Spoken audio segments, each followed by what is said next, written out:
आपको बताना है शकों के प्रशासन का एक उच्च अधिकारी निम्न में से कौन होता था। फटाफट से आंसर करिए। क्वेश्चन आपकी स्क्रीन पे है। What will be right answer of question number 3? फटाफट से आंसर करो।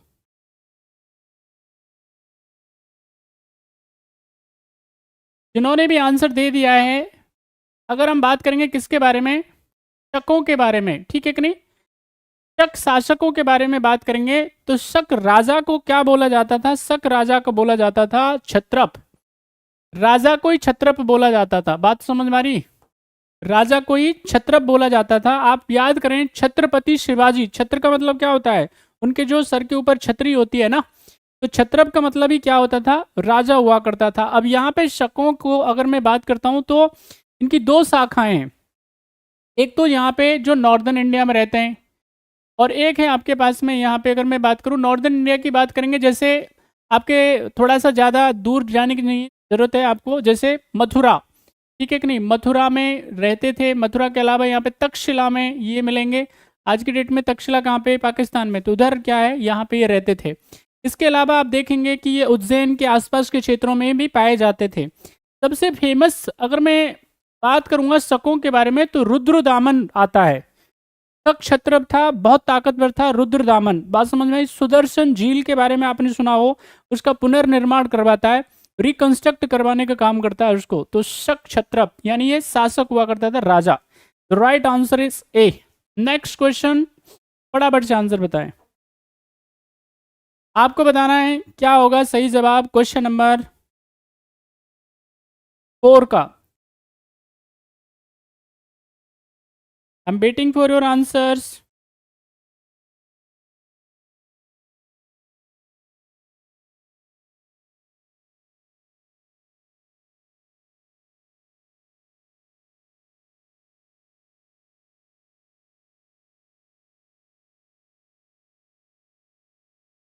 सवाल है, शुंगकालीन सामाजिक जीवन से संबंधित असत्य कथन को पहचानिए। क्या है? You have to find out the false statement.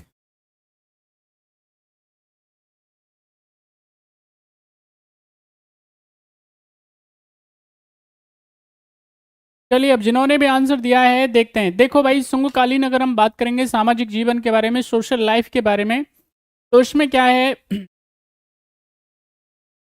उसमें क्या है, तलाक की प्रथा थी।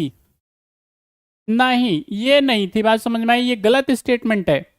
बाकी इसमें क्या था, एक नियोग प्रथा हुआ करती थी। बात समझ में आई? नियोग सिस्टम। नियोग सिस्टम का मतलब क्या होता है, अगर कोई अगर कोई स्त्री है, ठीक है कि नहीं, कोई महिला है, और अगर उसका क्या है, कोई अगर मान लेते हैं फीमेल है, और अगर उसका हस्बैंड एक्सपायर कर गया है, तो वो क्या कर सकती थी, अगर उसको पुत्र प्राप्ति करनी है तो वो किसी भी पुरुष के साथ में, मेल के साथ में, है ना, वो बिना शादी ब्याह किए हुए पुत्र प्राप्ति कर सकती थी। उसको नियोग प्रथा बोलते हैं। बात समझ में आ रही है? तो यहाँ पे, और ये बाल विवाह होते ही थे, ठीक है कि नहीं, चाइल्ड मैरिजेस, और वर्ण आश्रम था ही था। तो ये इसका सही आंसर हो जाएगा, ठीक है कि नहीं। यही गलत स्टेटमेंट है। तलाक की जो प्रथा है वो नहीं थी, ठीक है। प्रैक्टिस ऑफ डिवोर्स नहीं था। अब कमेंट करके बताना, संविधान की कौन सी अनुसूची में डिवोर्स को शामिल किया गया है? बताएं फटाफट से, कमेंट करके बताना सारे बच्चे। पूछा जाता है रेगुलर बेसिस पे, पॉलिटी में एक सवाल पूछा जाएगा आपसे, तलाक किसके अंदर आता है? यूनियन लिस्ट का सब्जेक्ट है, कंकरेंट का सब्जेक्ट है, या स्टेट लिस्ट का सब्जेक्ट है? कमेंट करके बताना।